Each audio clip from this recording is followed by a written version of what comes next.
고맙습니다. 우리 성경 말씀 출애굽기 10장을 보겠습니다.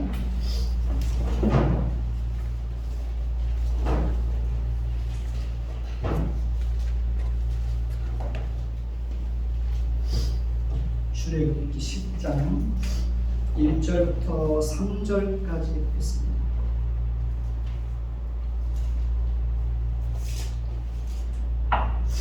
돌아가면서 읽겠습니다.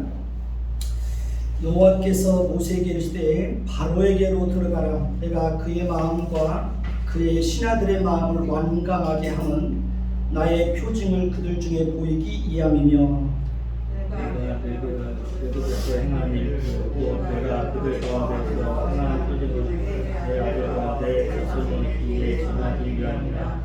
너희는 내가 여호와인 줄 아리라. 모세와 아론이 바로에게 들어가서 그에게 이르되 히브리 사람의 하나님 여호와께서 말씀하시기를 내가 어느 때까지 내 앞에 경비하지 아니하겠느냐. 내 백성을 보내라. 그들이 나를 섬길 것이라. 아멘.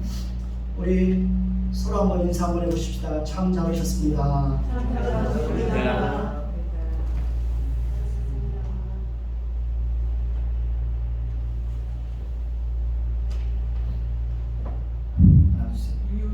이거 강사님 안 그렇지.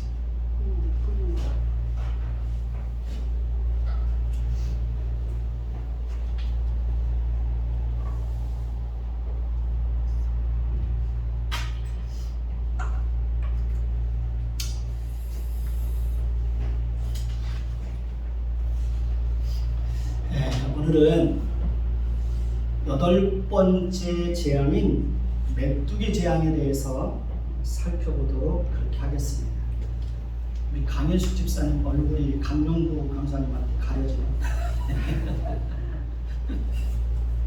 예쁜 얼굴들을 가려지면 안 돼. 자, 여호와께서 모세에게 다시 말씀하시는 것을 보죠. 오늘 말씀 1절, 2절 다시 한번 보십시다. 1절 제가 읽습니다. 여호와께서 모세에게 이르시되 바로에게로 들어가라. 내가 그의 마음과 그의 신하들의 마음을 완강하게 함은 나의 표징을 그들 중에 보이기 이함이며 내게 내가 애굽에서 행한 일들 곧 내가 그들 가운데서 행한 표징을 내 아들과 내 자손에게 전하기 위함이라. 너희는 내가 여호와인 줄 알리라. 예, 이 말씀을 잘 보시면 내가 여호와께서 모세에게 이르시되 바로에게로 들어가라. 내가 그의 마음과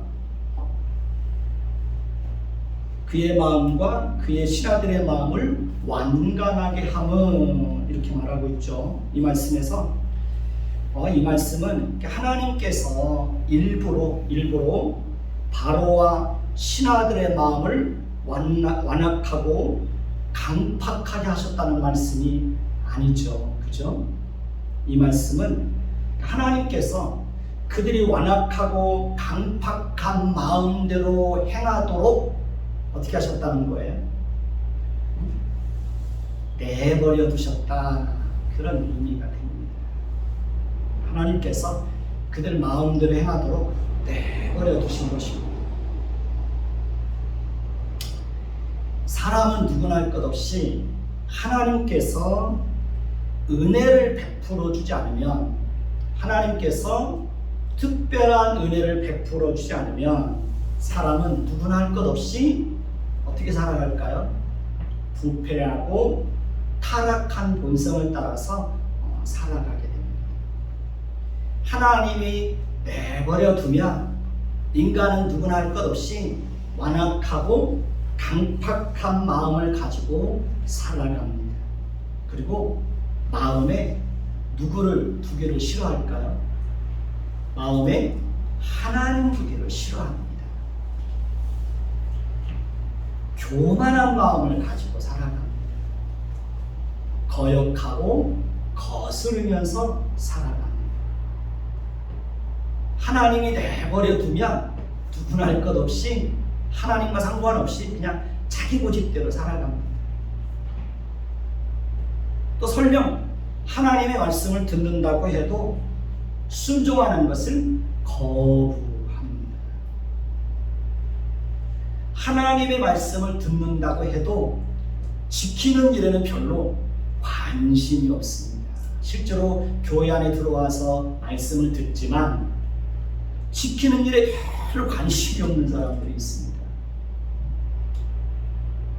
그러나 하나님의 은혜가 임하면 어떤 일들이 일어날까요? 우리에게 하나님의 특별한 은혜가 임하면 우리는 하나님이 어떤 분인지에 대해서 알고 싶어 합니다. 하나님과의 인격적인 만남을 갈망하게 됩니다. 그리고 끊임없이 하나님을 가까이 하게 됩니다. 하나님의 은혜가 임하면 우리는 하나님을 위해서 몸과 마음과 물질을 들여서 하나님을 위해서 헌신하고 싶어 합니다. 제가 고등학교 때 하나님을 만났는데요. 십자가의 사랑을 경험하고 있는 이후에 제 속에서 일어난 첫 번째 반응은 이제 하나님을 위해서 살고 싶다. 그런 마음이었어요. 내 남은 인생 하나님을 위해서 살고 싶다. 그 하나님의 은혜가 우리에게 임하면 그런 마음들을 품게 되는 것입니다. 그리고 우리에게 하나님의 은혜가 임하면 말씀을 사모하게 됩니다. 말씀을 갈망하게 됩니다. 그리고 말씀에 순종하게 됩니다. 힘들고 어려운 가운데서도 그 말씀을 지키려고 애쓰고 수고하는 모습들이 나타나게 됩니다. 그리고 하나님의 은혜가 우리에게 임하면 변화를 갈망하게 됩니다. 변화를 갈망하게 됩니다. 그리고 모이기를 힘쓰게 됩니다. 그리고 하나님의 은혜가 나에게 임하면 작은 것이라도 누군가에게 나누어주고 꾸어주고 베풀면서 살고 싶어하는 그런 열망들이 생깁니다. 그리고 하나님의 은혜가 우리에게 임하면 기도에 대한 갈망이 일어납니다. 기도하기를 쉬는 죄를 범하지 않기 위해서 끊임없이 노력합니다. 여러분은 어떻습니까? 여러분은 매일매일의 생활 속에서 하나님의 은혜를 경험하고 있습니까? 아니면 하나님의 은혜와는 거리가 먼 사람들입니까? 여러분의 지금의 마음의 상태는 어떻습니까?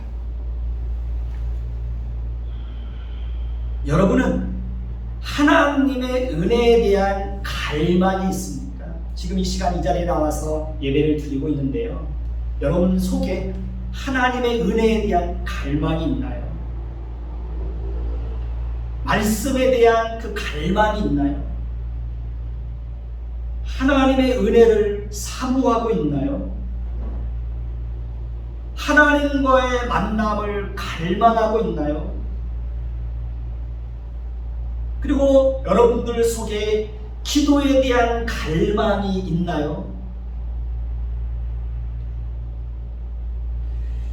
매일매일의 생활 속에서 하나님과 은밀한 교제를 나누고 있나요? 하나님과 친밀하게 지내고 있나요? 사랑하는 사람과 만나서 여행도 즐기고 밥도 먹고 커피도 마시고 대화도 나누고 그런 시간은 얼마나 그 행복한 시간입니까? 여러분은 혹시 그렇게 매일매일의 생활 속에서 하나님과 그렇게 친밀하게 동행하고 있나요? 저는 저녁마다 예배당에 나와서 기도하는 시간도 가지고 있지만 저녁 기도가 끝나고 난 이후에도 사람들이 다니지 않는 그 조용한 곳에 가서 길을 걸으면서 하나님과 그 친밀한 대화를 나누는 것을 참 좋아합니다. 저는 그런 시간이 너무 좋습니다.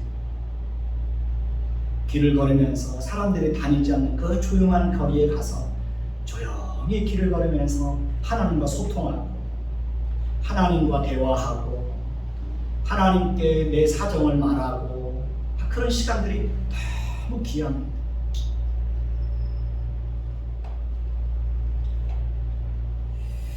여러분은 하나님께서 어떤 사람들에게 그러한 은혜를 베풀어 주신다고 생각을 하십니까?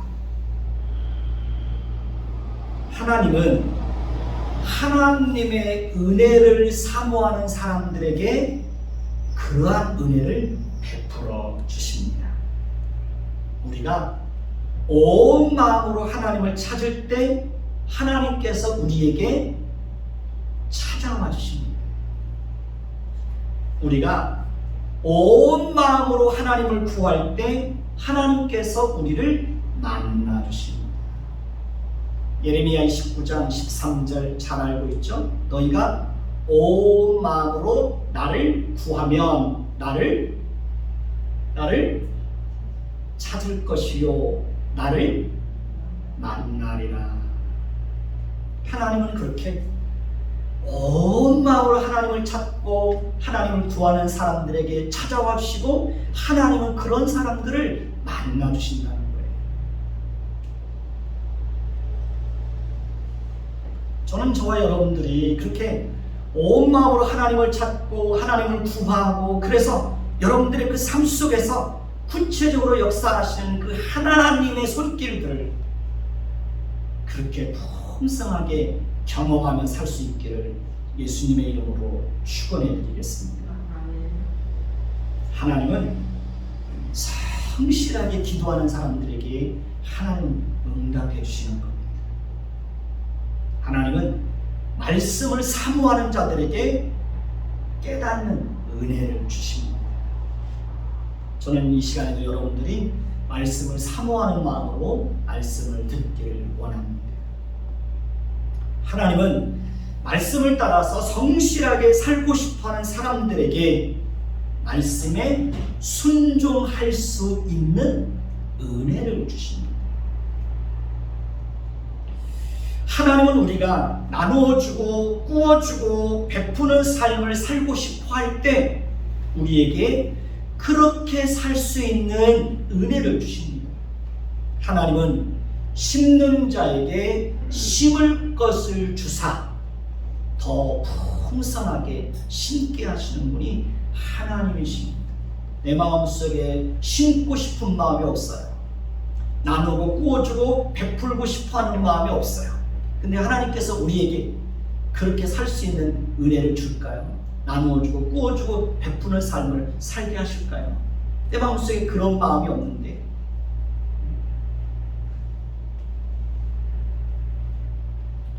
없는 가운데서도 나누고 꾸어주고 베푸는 삶을 살면 하나님이 더 풍성하게 채워주시는 것을 얼마든지 경험할 수 있습니다. 제가 지금까지 힘들고 어려운 가운데서도 살아올 수 있었던 것은요, 그 힘들고 어려운 가운데서도 작은 것이라도 끊임없이 나누고 꾸어주고 베풀고 흘려보내는 삶을 살아왔기 때문에 하나님은 지금까지 살아오게 하신 것입니다. 우리는 끊임없이 하나님의 은혜를 베풀어 달라고 기도해야 됩니다. 정결한 마음을 달라고 기도하십시오.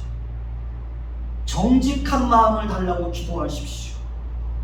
순결한 마음을 달라고 기도하십시오. 완악하고 강팍한 마음을 제하여 달라고 기도하십시오. 하나님 앞에서 멀어지지 않게 하여 달라고 늘 기도하십시오. 살다 보면 나도 모르게 하나님으로부터 멀어지게 됩니다. 우리가 그러지 않도록 하나님으로부터 내 마음이 멀어지지 않도록 하나님 끊임없이 하나님을 가까이 할 수 있는 은혜를 주시기를 위해서 성실하게 기도하십시오. 성령께서 우리의 마음과 생각과 입술을 주장해 주시고 우리를 성실하게 인도해 주시기를 위해서 기도하십시오. 날마다 구원의 기법을 회복시켜 주시기를 위해서 기도하십시오. 언제나 성실하게 변함없이 하나님을 섬길 수 있는 은혜를 주시기를 위해서 기도하십시오. 마음을 다하고 성품을 다하고 뜻을 다하고 힘을 다해서 우리의 온 인생을 다해서 우리의 삶 전체를 다해서 하나님을 사랑하고 또 이웃을 사랑하되 행함과 진실함으로 사랑할 수 있는 은혜를 달라고 하나님 앞에 기도하십시오. 언제나 정직하게 살 수 있도록 하나님 앞에 기도하십시오. 참 어렵죠. 그죠? 어렵습니까? 쉽습니까? 어렵습니다. 우리가 하나님의 말씀대로 살아보려고 하면 쉬운 게 하나도 없어요. 형제를 사랑하고 자식을 사랑하고 부모를 사랑하는 것도 당연한 것 같은데 그것도 쉽지 않다는 것을 우리는 잘 알고 있습니다. 제가 노예에서 노예가 이렇게 막 합쳤다가 또 분리되고 막 우여곡절을 겪으면서 어떻게 하다 보니까 제가 노예에서 재정을 10년 넘게 회계를 맡아서 돈을 관리하고 있습니다. 그런데요, 돈을 관리한다는 게, 그것도 정직하게 돈을 관리한다는 게 얼마나 어려운지 모릅니다. 특히 가난한 사람이 돈을 맡아서 정직하게 관리한다는 게 참 어렵습니다.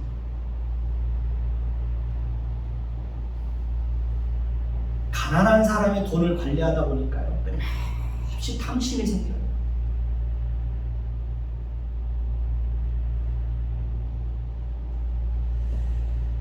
그 돈을 맡아서 정직하게 관리하기 위해서 하나님 앞에 정말 치열하게 내 마음과 내 속에 있는 그 탐심과 싸우지 않으면 그 돈을 정직하게 관리할 수가 없습니다. 얼마나 어려운지 몰라요.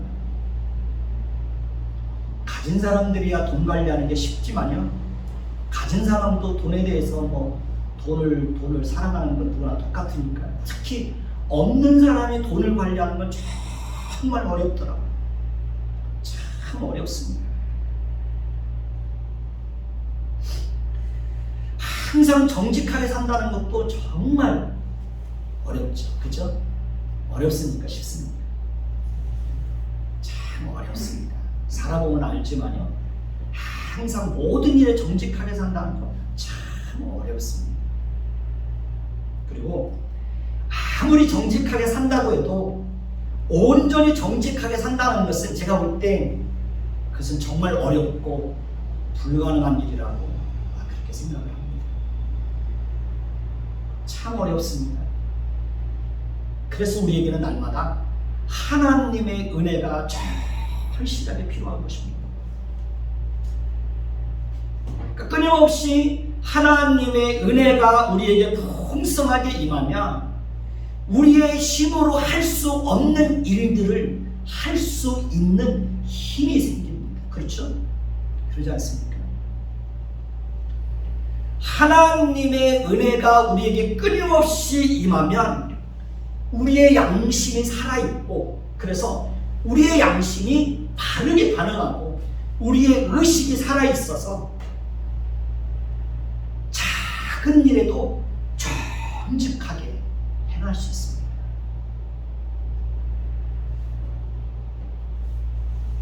저는 저와 여러분들이 그래서 끊임없이 하나님의 은혜를 구할 수 있기를 예수님의 이름으로 축원해 드리겠습니다. 하나님께서 애굽의 바로왕의 마음과 그의 신하들의 마음을 완강하게 하시고 그들이 완악하고 강팍한 마음대로 행할 수 있도록 내버려 두신 이유가 무엇일까요? 오늘 말씀 1절을 다시 한번 보시면 내가 그의 마음과 그 신하들의 마음을 완강하게 함은 무엇 때문이라는 겁니까? 나의 표징을 그들 중에 보이기 이함이며 라고 말씀하십니다.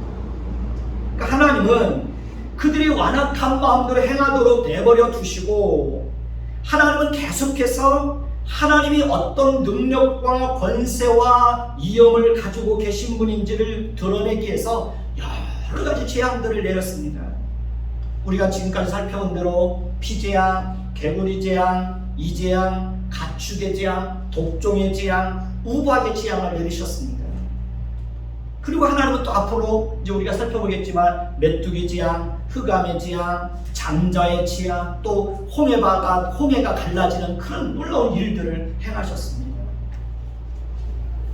하나님은 이러한 일들을 통해서 온 천하에 하나님과 같은 분이 없고 하나님만이 참되고 유일하신 분이라는 사실을 드러내시기를 원하셨던 것입니다. 그러니까 하나님은 그 일들을 통해서 온 천하에 하나님의 이름이 전파되기를 원하셨던 것입니다. 그리고 또 한 가지 중요한 목적이 있습니다. 2절을 보십시다. 2절 다시 봅니다. 시작. 내가 애굽에서 행한 일들 곧 내가 그들 가운데서 행한 표징을 내 아들과 내 자손의 귀에 전하기 위함이라. 너희는 내가 여호와인 줄 알리라. 그렇습니다. 하나님은 그들 자신뿐만 아니라 자식과 자손 만대에 이르기까지 하나님이 어떤 분인지를 알고 그 하나님을 성실하게 섬기기를 원하셨던 것입니다. 그러니 우리는 어떻게 해야 되겠습니까? 우리도 하나님을 어떻게 섬겨야 될까요? 하나님을 성실하게 섬겨야 되죠. 하나님의 성품을 풍성하게 닮아가야죠. 우리 자녀들도 하나님을 성실하게 섬길 수 있도록 자녀들에게도 부지런히 기회가 주어질 때마다 뭘 가르쳐야 될까요?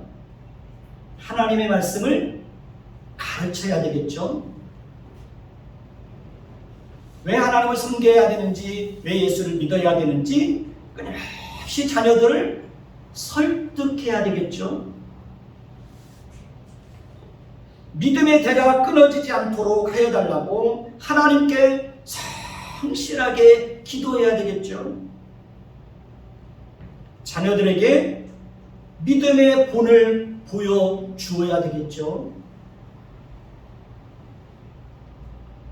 하나님을 성실하게 섬기는 부모들이 어떤 가치관을 가지고 어떤 삶을 살아가는지를 자녀들에게 어떻게 해요? 보여주셔야 되겠죠.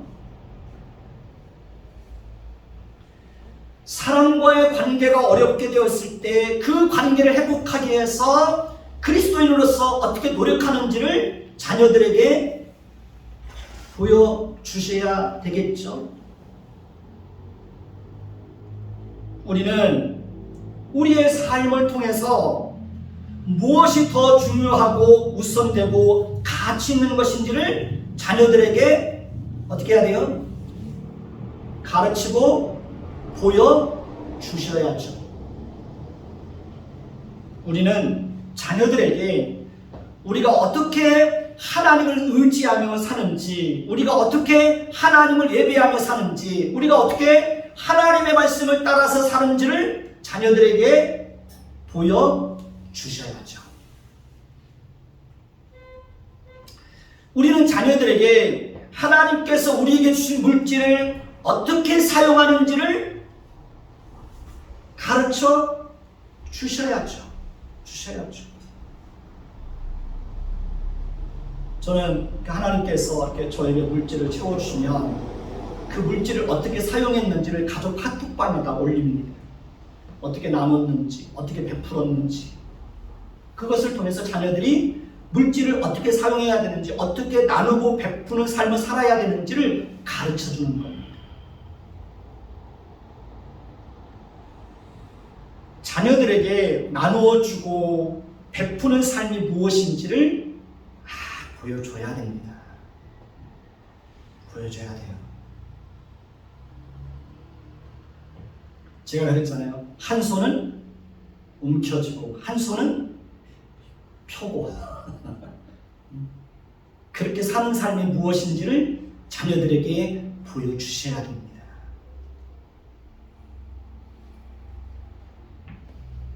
그리고 우리는 자녀들에게 먼저 우리는 하나님을 아는 사람들이잖아요. 그렇게 먼저 하나님을 아는 사람들이 하나님을 믿는 가정이 어떻게 다른지를 자녀들에게 보여주셔야 합니다. 우리는 자녀들에게 엄마와 아빠가 어떻게 서로 섬기고 아껴주고 사랑하고 배려하고 행복한 가정을 이루는지를 자녀들에게 어떻게 해요? 보여주셔야 됩니다. 역시 우리 엄마 아빠는 정말 예수님을 잘 믿으시더니 이렇게 가정을 잘 이루시는구나. 그러니까 우리는 모든 삶을 통해서 자녀들이 자연스럽게 하나님을 만날 수 있도록 모든 삶의 영역 속에 자녀들에게 선한 영향을 미칠 수 있어야 되는 것입니다. 우리는 자녀들을 대할 때도 항상 하나님의 성품으로 대하기 위해서 끊임없이 노력해야 됩니다. 우리는 자녀들에게 선한 영향을 미칠 수 있어야 됩니다. 우리는 자녀들과 가족들을 대할 때 항상 밝고 따뜻하게 대해야 합니다. 자녀들을 대할 때도 예의가 필요합니다. 인정하시죠? 그죠? 자녀들이라고 해서 함부로 말하고 자녀들에게 함부로 행동하고 그러면 될까요? 안 될까요? 그러면 안 됩니다. 자녀들이 부모를 대할 때도 예의가 필요하지만 부모가 자녀들을 대할 때도 뭐가 필요해요?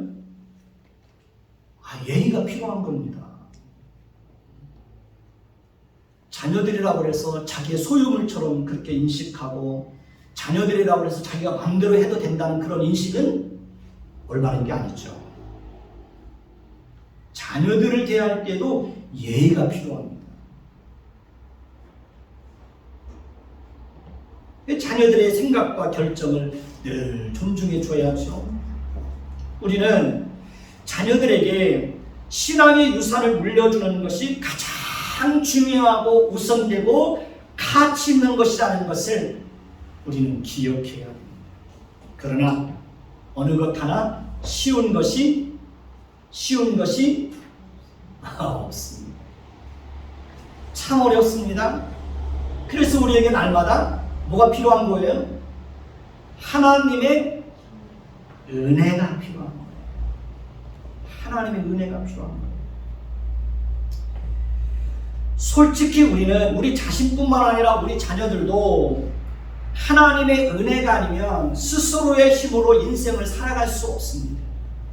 우리는 내일 일도 모릅니다. 우리는 무슨 일을 만나게 될지 아무것도 모릅니다. 솔직히 사람들이 하나님 앞에 기도하지 않는 것은 자신들의 힘으로 스스로의 힘으로 인생을 살아갈 수 있다는 그런 확신과 그런 믿음을 가지고 있기 때문에 사실은 하나님 앞에 기도하지 않는 것. 하나님 앞에 기도하지 않는 건요, 아직까지는 숨을 쉬고 살 수 있다는 얘기입니다. 숨을 쉴 수 없을 만큼 힘들어 보십시오. 그러면 어떻게 하나님 앞에 엎드려서 기도하지 않을 수 있겠습니까? 솔직히 기도하다 보면 어느 때는 기도하는 것이 정말 힘들 때가 있을까요? 기도하는 것도 참 힘들어요. 의자에 2-3시간 앉아서 기도하는 것도 참 힘이 듭니다. 엉덩이도 아프고 허리도 아프고 어떤 때는 또 기도가 정말 힘들 때가 있어요.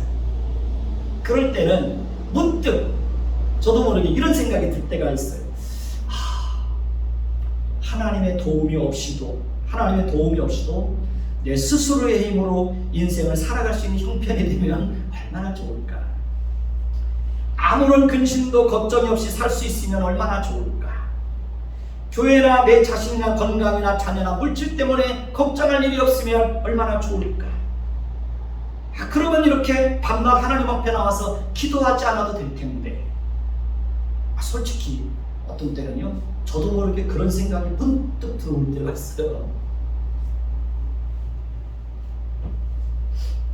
그러나 기도하는 것을 쉴 수 없는 이유는 모든 것이 하나님의 은혜가 아니면 할 수 없고, 하나님의 은혜가 아니면 단 한순간도 살아갈 수 없다는 사실을 너무나 잘 알고 있기 때문에 그렇습니다.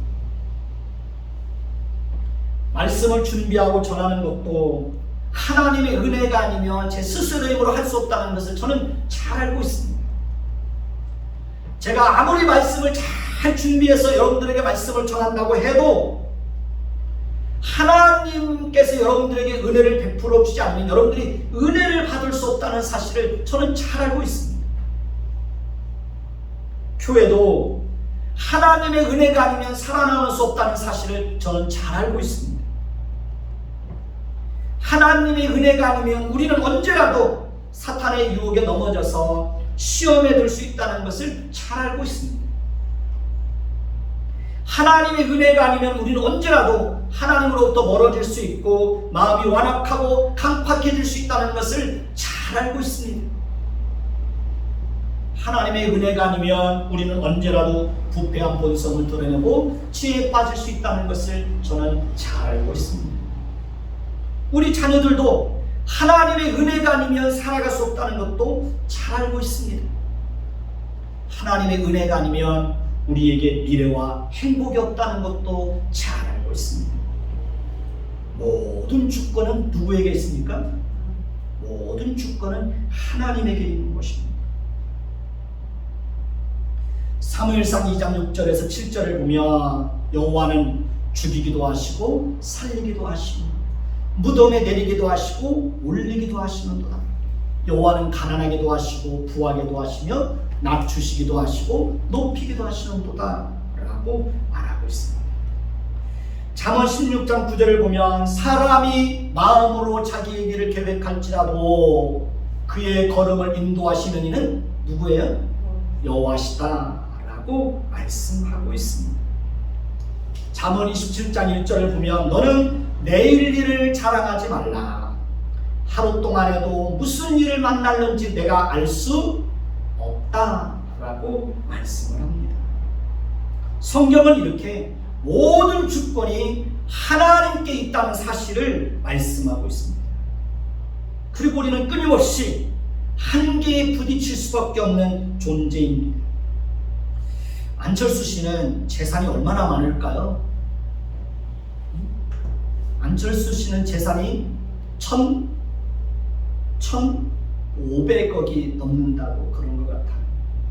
맞나요, 박사님? 그 정도 되죠? 네. 어마어마한 재산을 가지고 있습니다. 그러니까 그는 그 돈만 가지고 있으면 아무 걱정 없이 마음껏 누리면서 살 수 있습니다. 그런데 그가 정치를 시작하게 된 동기는 더 따뜻한 세상을 만들기 위해서라고 했습니다. 동기는 참 멋있습니다. 그런데 끊임없이 한계에 부딪혀서 자신의 꿈을 이루지 못하고 때로는 비난과 조롱을 받기도 합니다.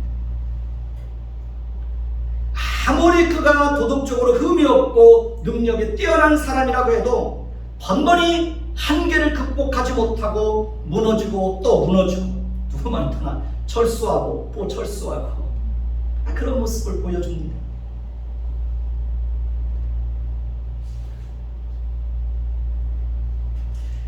사람은 누구나 할 것 없이 아무리 성품이 좋고 뛰어난 능력을 가진 사람이라고 할지라도 자신이 뛰어넘지 못하는 한계 앞에 늘 부딪힐 수밖에 없습니다.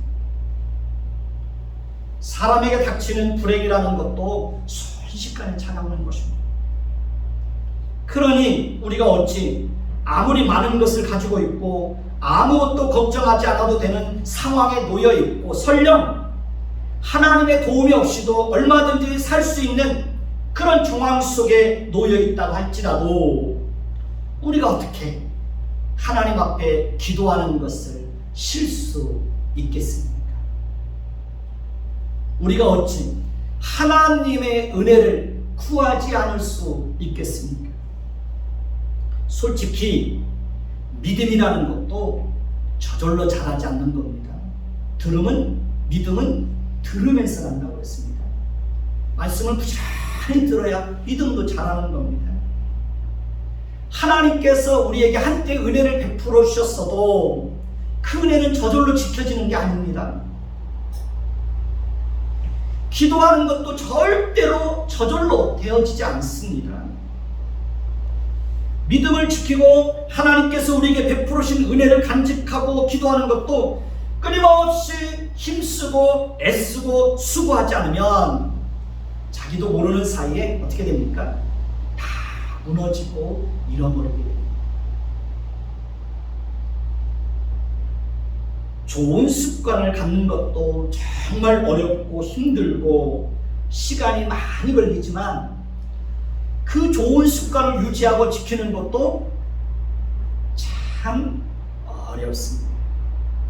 저는 평생을 기도하면서 살아온 사람입니다.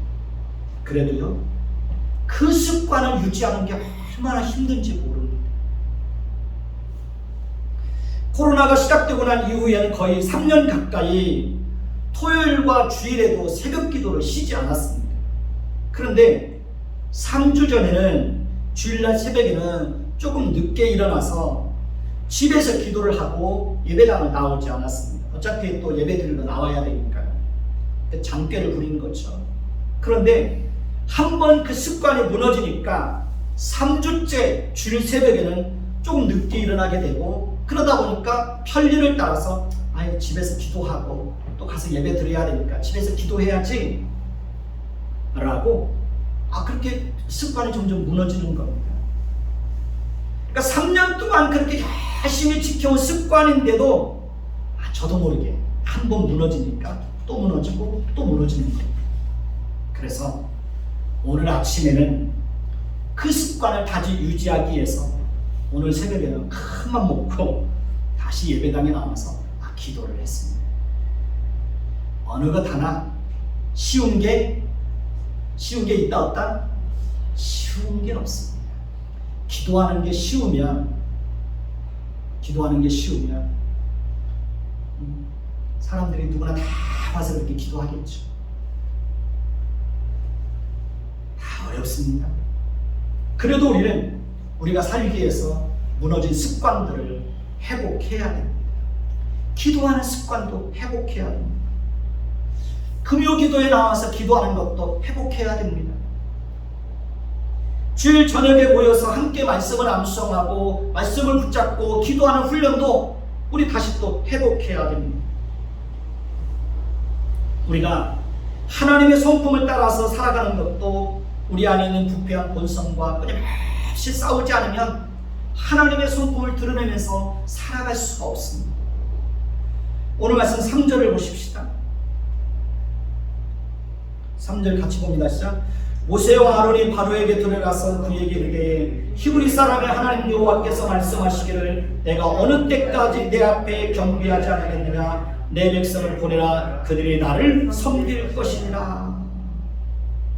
하나님은 자신이 작정하시고 계획하신 일을 성취하기 위해서 바로왕이 계속해서 마음을 완악하게 하고 강팍하게 하여 하나님의 명령을 거역하여 하나님의 백성들을 내보내지 않음에도 불구하고 하나님은 절대로 포기하지 않으시고 여전히 열심을 가지고 계속해서 모세와 아론을 바로왕에게 보내시고, 모세와 아론도 하나님의 열심을 가지고 하나님의 말씀에 순종하여 바로왕에게 또 찾아가고 또 찾아가는 것을 볼 수 있습니다. 하나님의 열심은 아무도 따라갈 수 없습니다. 하나님의 열심은 아무도 막을 수가 없습니다. 하나님의 열심은 절대로 포기라는 것이 없습니다. 하나님은 우리를 구원하기 위해서 끊임없이 메시아를 보내주실 것을 말씀하셨습니다. 하나님의 그 열심은 한 번도 식은 적이 없습니다. 그리고 하나님의 열심은 마침내 자기 아들을 이 땅에 보내주셨습니다. 하나님의 열심을 마침내 자기 아들을 십자가에 못 박아 죽게까지 하셨습니다. 하나님의 열심을 마침내 사흘 만에 그 아들을 묻어내서 살려내셨습니다. 하나님의 열심은 하나님께서 예수 그리스도 안에서 이루신 구원을 완성하기 위해서 이 땅에 성령을 보내주셨습니다. 하나님의 열심은 세상 속에서 우리를 불러내시고 하나님의 자녀가 되게 하셨습니다. 하나님의 열심은 성령을 통해서 우리에게 십자가의 비밀을 깨닫게 하셨습니다. 하나님의 열심은 우리로 하여금 하나님을 알게 하셨습니다. 하나님의 열심은 우리로 하여금 새 사람을 입게 하였습니다. 하나님의 열심은 우리로 하여금 하나님의 성품을 닮아가게 하셨습니다. 이 모든 것은 하나님의 전적인 은혜와 하나님의 열심으로 이루어지는 것입니다. 그렇기 때문에 우리도 하나님을 위해서 열심을 내야 되지 않을까요? 다시 한번 열심을 품어야 되지 않을까요? 하나님은 저와 여러분들이 하나님의 열심을 가지고 우리의 인생을 살고 하나님의 열심을 가지고 우리의 인생을 하나님의 백성답게 성실하게 살아내기를 원하시는 것입니다.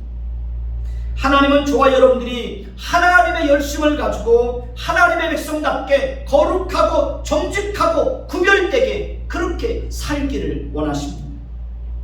여러분은 성숙한 신앙 인격을 가진 사람들은 어떤 사람이라고 생각하십니까?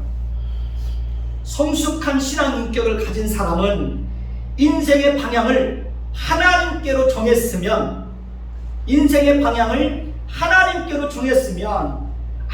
아무리 어렵고 힘든 일이 있더라도 한결같은 마음으로 하나님을 바라보고 하나님의 말씀을 따라서 자신에게 주어진 인생을 성실하게 살아내는 것입니다.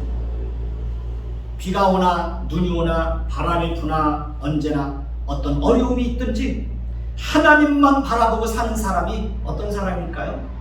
성숙한 신앙 인격을 가진 사람이라고 말씀드릴 수 있습니다. 저는 청년 때 하나님 앞에 이런 고백을 했습니다. 나의 일생 다가도록 기도하리라. 저는 그렇게 인생의 방향을 그렇게 정한 거예요. 그리고 청년 때 그렇게 인생의 방향을 정하고 평생을 기도하면서 살아왔습니다. 근데 간혹 보면 인생의 방향을 하나님께로 정하고 살다가도 세상의 유혹과 물질의 유혹과 각종 유혹에 빠져서 인생의 방향을 틀어서 가던 길에서 다시 돌려서 세상을 바라보고 돈과 명예와 쾌락을 쫓아서 살아가는 사람들이 많이 있습니다. 대표적으로 솔로몬이 바로 그런 사람입니다. 솔로몬은 하나님을 2번씩이나 만난 사람입니다. 그는 하나님의 지혜를 가진 사람입니다. 그는 자신의 부족함도 잘 아는 사람이었습니다. 그는 하나님으로부터 부귀와 영광과 재물과 지혜를 넘치도록 받은 사람입니다. 그는 하나님의 약속이 이루어지는 것을 경험한 사람입니다. 그런데 그가 나중에는 하나님의 명령을 거역하고 이방 여인들을 취하면서 그 여인들의 유혹에 넘어져서 마음을 돌이키고 하나님을 떠나서 우상 숭배에 빠지게 되는 것을 봅니다. 하나님께로 정했던 그 인생의 방향을 돌이켜서 우상 숭배를 쫓아갑니다. 그 결과 나라는 두 쪽으로 나누어지고 대적들이 일어나서 그를 괴롭히고 그의 신하였던 큰 용사 여로보암이 솔로몬을 대적하는 것을 봅니다. 우리는 정말 마음을 끝까지 잘 지켜야 됩니다. 마음이 무너지면 다 무너지는 겁니다. 마음이 무너지면 좋은 습관도 무너집니다. 마음이 무너지면 하나님으로부터도 멀어집니다. 마음이 무너지면 모든 것이 귀찮고 무거운 짐으로만 여겨집니다. 마음이 무너지면 관계도 멀어집니다. 마음이 무너지면 열심도 식어집니다. 마음이 무너지면 사랑도 식습니다. 마음이 무너지면 모든 것이 싫어집니다. 죽고 사는 것은 마음에 달려 있습니다. 무릇 지킬 만한 것보다 더욱 내 마음을 지키라. 생명의 근원이 이에서 남이라 라고 말씀하셨습니다. 아무리 힘들고 어려운 일이 있어도 마음이 무너지지 않으면 다시 시작하고 다시 일어설 수 있습니다. 사람들이 극단적인 선택을 하는 것은 마음이 무너져서 다시 살아갈 용기를 잃어버리기 때문에 극단적인 선택을 하는 것입니다. 그러니 마음을 잘 지키셔야 합니다. 어떤 어려운 일이 있어도 마음을 잘 지키는 사람은 끝까지 자기 길을 갈 수 있습니다. 3절 말씀을 다시 한번 보십시다. 다시 보면 모세와 아론이 바로에 들어가서 그에게 이르되 히브리 사람이 하는 여호와께서 말씀하시기를 내가 어느 때까지 겸비하지 아니하겠느냐. 내 백성을 보내라. 그들이 나를 섬길 것이니라. 하나님께서 바로 왕에게 다시 모세와 아론을 보내서 책망하시는 것이 무엇입니까? 내가 어느 때까지 겸비하지 아니하겠느냐. 내가 어느 때까지 내 백성을 내보내지 않겠느냐라고 말씀하십니다. 그렇습니다. 여러분들은 어느 때까지 겸비하지 않으실 것입니까? 어느 때까지 교만을 꺾지 않으실 것입니까? 어느 때까지 고집을 꺾지 않으실 것입니까? 어느 때까지 형식적인 신앙인으로 그렇게 살아갈 것입니까? 어느 때까지 교회 문턱만 밟고 다니실 것입니까? 어느 때까지 욕심을 쫓아서 살아갈 것입니까? 우리는 변해야 살 수 있습니다. 끊임없이 어떻게 해야 됩니까? 끊임없이 변해야 합니다. 변해야 미래가 있고 희망이 있고 변해야 행복이 있는 것입니다. 오늘보다는 내일, 내일보다는 다음 날 더 어떻게 해요? 왜요? 조금씩 변해야죠. 변해야 삽니다. 변하셔야 됩니다. 변하기 위해서 노력하셔야 됩니다. 하나님은 겸손한 자들에게 은혜를 주신다는 사실을 항상 기억하셔야 됩니다. 하나님은 겸손한 자들에게 가까이 하시고요. 하나님은 겸손한 자들에게 때가 되면 하나님은 그들을 높여주신다고 말씀하셨습니다. 기도하겠습니다. 하나님, 우리가 어느 때까지 겸비하지 않겠습니까? 어느 때까지 우리의 고집대로 살겠습니까? 어느 때까지 교만을 꺾지 않겠습니까? 어느 때까지 형식적인 신앙인으로 그렇게 살아가겠습니까? 어느 때까지 세상의 욕심을 쫓아 살아가겠습니까? 하나님, 이제는 교만도 완악한 마음도 우리의 욕심도 다 내려놓을 수 있게 하옵소서. 끊임없이 변할 수 있게 하옵소서. 오늘도 편하고 내일도 편하고 다음 날도 편하고 그래서 끊임없이 성숙한 신앙인으로 우리의 인생을 살아가게 하옵소서.